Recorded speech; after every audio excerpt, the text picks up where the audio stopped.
Welcome everybody to a brand new video. Today I just want to go over the journaling process that allows me to go on these insane win streaks. August I have a 86% win rate. Now today I did take two very bad trades in my opinion. Now looking at them hindsight, right, I think that both of these trades, especially this first one, was very, very bad, okay? But we're going to get into the journaling template that you should follow, that you should be doing every single day. Win, loss, break even, you journal your trades every single day. So here's what I journal every single day, right? So we're journaling both of these trades, so I'll break down everything fully, right? So the date, what is today? Today is August 26th, not the 24th, 2026. Then WRL, the RR, and the time of the trade. The time in the win or loss is probably the most important here. RR is not super important. However, you can notice maybe if you're going for these higher trades, these higher RR trades, that you're losing more often on these trades. So we can see this first trade was an L. I just went for the 1-to-1 here, or 1.2, whatever. And this trade was at 10.18. I was trying to get that 15-minute PO3. However, that did not end up working, right? So then we have our emotions. How did you feel during this trade? Is there anything negative that you thought about? Is there anything positive that you thought about? What were your emotions going into the day, and what were your emotions during the trade? For me, at the point that I'm at, there's really not any emotions. Today I woke up late, so I'm just going to put that I was a little bit foggy today. So I just went ahead and put that I woke up late and I was slightly too convicted in longs. Obviously, we are dumping through this bearish key level. This first trade, we actually did get a decent PO3 where once we got our 30-second inversion, right, it did look like, right, we have our manipulation leg here, right, and I'm trying to catch this play back up, right, as well as the reason I thought this trade would bank is we had these relative equal highs with previous day high on ES. However, that just did not end up playing out.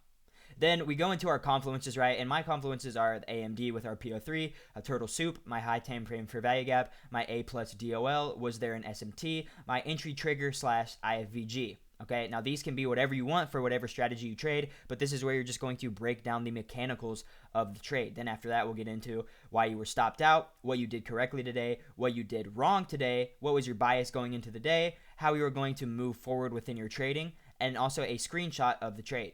So for this trade, you can see our AMD PO3, right? We soup liquidity inside of this gap, and I'm expecting an expansion back up higher. However, the trade fails. But for our AMD PO3, right, we have a 10-15 PO3. And for our AMD, right, we manipulate into this 15-minute fair value gap. Now for the turtle soup, we do get a turtle soup of the low inside of the 15-minute. On this trade, my high time frame fair value gap was a 1 hour sponsored 15-minute. Now, here's where I really failed on this trade. My A plus DOL has already been taken, right? We have this accumulation, and catching a rebalance or a redistribution back higher would be good if we didn't take these targets all the way to the left of us, right? I was really banking on previous day high with the relative equal highs on ES getting taken out. Here, as you can see on ES, we have these relative equal highs in line with previous day high, as well as we're inside of this higher time frame market maker buy model with a daily gap above. So these will be good DOLs when we actually want to distribute there. However, my bias was just wrong, and that's something that you have to accept within your journaling to actually improve. And like I said, our A plus DOL, our buy side of the curve is just liquidity voids, right? So when we have a market like this, right, where we've opened these gaps, we should wait for a lower time frame AMD, right, where we wait for this 15-minute to get swept, and then we can take a trade lower if these gaps want to hold, or if we do actually want to be bullish, right, we have way better structure on our lower time frame. We did get our manipulation into our 15-minute. However, with these 5-minute gaps and this 5-minute BPR that we've created, right, you want to see a better manipulation on the lower time frame to actually confirm your bias, right, which we enter this trade and it just runs straight to my stop loss. Even after this resweep, we just continue dumping. So very, very poor DOL, which is the biggest reason. Your DOL and your narrative is going to be the only reason why your trade fails. Something I also want to add here is your high time frame PDA plus your narrative, right? So add your narrative of the high time frame, because when you have these trades where you're alongside the higher time frame trend and narrative, you are going to have a way higher win rate. As I always like to say, each trade is a story, right? So on this trade, right, my story was, okay, we've closed above a lot of this range high to the left of us, right? We have relative equal highs above. We are close to all-time highs. I want to see this 15-minute sin price higher. However, opening these 5 minutes, right, my idea was just completely wrong, and that's just something you have to expect, right? So I would assume if this 15-minute holds, right, we are going to target the DOLs above. So that was my story for this trade. However, it was just wrong. Now, on this second trade, we did take a win, so we'll get into this one next. But even this trade, after a huge, damn near 200-point dump from market open, right, we kind of just chopped around, and then we dumped like almost 200 points. So I think longs here are super bad, especially we have these previous London lows and relative equal lows at our stop loss. So honestly, super bad trades for me today, but this is why we journal them, right? So we can actually learn. And as you can see, I put my target was swept liquidity and 5-minute bearish gaps with no LRL. That is going to be the main reason why this trade failed. We had no LRL to our buy side. We had no generated liquidity to our buy side, right? And we are just completely disrespecting bullish. So that is exactly where I went wrong today. For our SMT, we had no SMT on this trade whatsoever. My entry on this first trade was a 30-second inversion fair value gap, and I was stopped out, like I said. Stopped out because my target was swept liquidity with 5-minute bearish gaps with no LRL, and bullishness was just continuing to fail. So that's exactly why that trade lost, right? And done correctly, I took the trade I was, confident in. And I didn't revenge trade or crash out or anything like that. And honestly, that's just something that you need to do every day. I wouldn't really write that down. But, for you guys, that is a plus. Pat yourself on the back when you follow your rules and do good things, right? Because you need to stack up those wins and know that it feels good to continue to do those things. And then for done wrong, right, I should have waited for more low time frame confirmation to the DOLs above. My bias coming into the day was neutral. I really try not to have a bias, right, but it's completely fine. Put your bias down, kind of what you're thinking.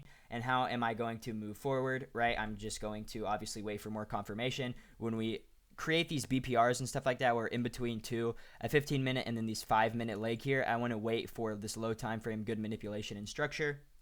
And then last but not least, right, you just throw your trade screenshot down here, and this is really all that you need to do. Right now, you guys should have more in here, right? And I like to mark out my chart and take a screenshot and throw it in here. I post all of my entries in the Discord, which is why I'll just post it under there. But yeah, this is literally the only process that you really need, right? It takes 20 minutes, bro, if that, and you just write down the confluences of the trade, right? Your emotions during the trade, why your trade failed or why your trade won, right? The biggest thing, right, when you're journaling these trades is up where W or L.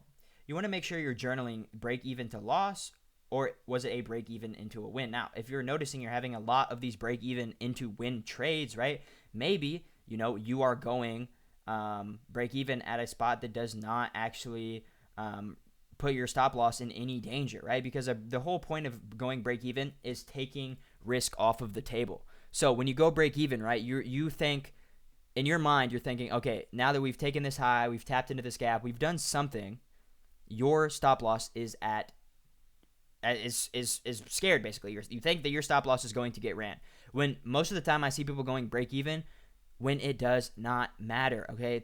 Genuinely think, okay? Because price can't just continue going up forever. You're not going to enter a trade and it's just going to rip towards your TP. Now, that can happen, yes. However, there's going to be moves up and moves down within trading legs. If you get the manipulation leg and you open low time frame gaps, right, and then you're break even at an internal high that has no high time frame significance, there's no reason to go break even, right? When you have that protected stop loss out of your gap or your key level, you don't need to go break even at every single internal high. You can save these break evens for 5-minute gaps. Or if you're going, what I like to do, okay, is like I haven't gone break even barely at all recently, past few months, okay, because my thing is if you're taking risk off the table, going break even, bro, just close the trade. If you're uncomfortable from what price has done because of what price has tapped into, close the trade, bro. Genuinely close the trade. Like on this second trade, right, on this second trade with this 5-minute,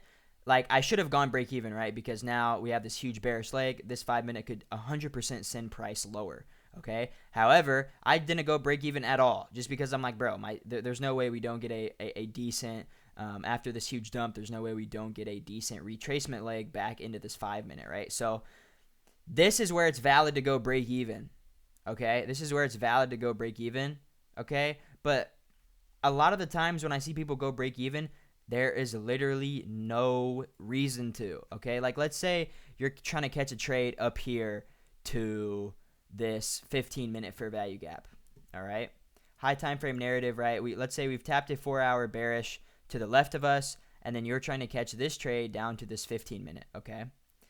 Now, let's say that there is like some kind of 5-minute wick here. Now, you go break even at this 5-minute wick, okay?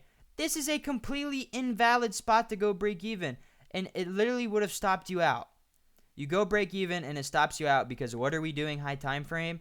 Okay, we've tapped into a bearish gap, sending price lower. The next DOL is going to be the 15-minute. We're going to have retraces, right? And you don't need to go break even on every single trade, okay? Now, when it is valid, when it actually threatens your stop loss, like tapping into a 15-minute for value gap, tapping into a higher time frame PD array. But this is when I say just TP, bro. If you have terrible RR and you have to take a trade where you have to go break even, cool, right? Just take the 1-to-1, go break even. If you get break even, whatever, that's trading.